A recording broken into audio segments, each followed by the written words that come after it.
سلام دوستان. امروز خواستم یه مقدار رب آلوچه درست کنم. گفتم باهاتون به اشتراک بذارم. من آلوچه‌هامو شستم، چندین بار تمیز کردم و این ساقه‌های کوچیکشو گرفتم و الان میخوام بریزم داخل قابلمه و بذارم جوش کنه. ببینید آلوچه‌هامون رو میریزیم داخل قابلمه تا بپزه.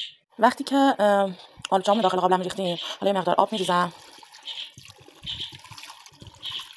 که باهاش بپزه. سوشو زیاد میذارم که به جوش بیاد تا نرم بشه. خب میبینین که دوستای خوبم کم کم داره نرم میشه و همینجور میذاریم بمونه. بعد کفای روشو همه رو میگیریم، باید کفاشو بگیریم حتما.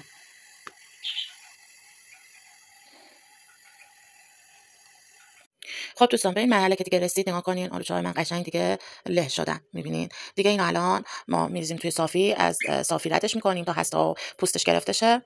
حالا میریم مرحله بعد، خودتون میبینین.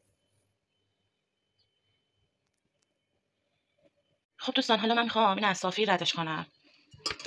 کم کم میریزیم اینجا و پشت قاشق یا ملاقه یا حتی گوشتوب میتونین اینجوری اینقدر بزنین تا از زیرش نگاه کنین در میاد، همه گوشتش و حساهاش و پوستش جدا میشه. حالا من دستکش انداختم و با دستکش قشنگ فشار میدم تا قشنگ در بیاد راحت.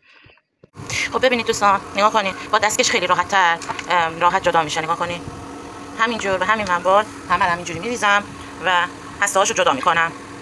خب دوستای گلم، ببینین این آبی که من نگاه کنین همه از صافی رد کردم. نگاه کنین این الان میریزم تو قابلمه با سوی ملایم، میذارم 6-7 ساعت. البته باید بالا سرش بمونم، هم بزنم تا ته نگیره، تا اون رو به دلخواهی که میخوامو به دست بیارم. برای خودش آروم آروم باید ریزغول بزنه و سفت بشه و اون رو به آلوچه‌ای که من میخوامو به دست بیاد.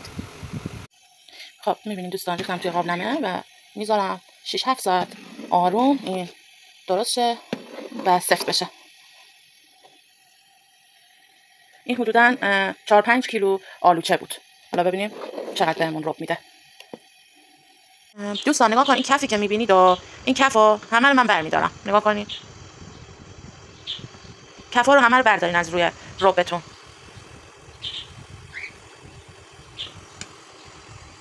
ببینید تا کف جمع کردن.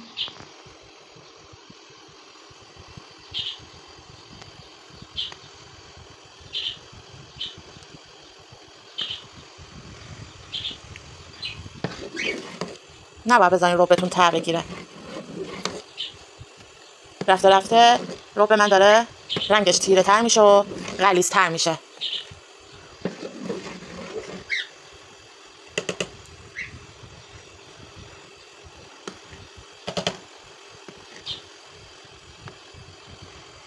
خب دوستان میبینین رب من نصف شده، آبش تبخیر شده و نگاه کنین و همچنان باید بازم 3 ساعت الان روی اجاقه و بازم باید رو گاز بمونه.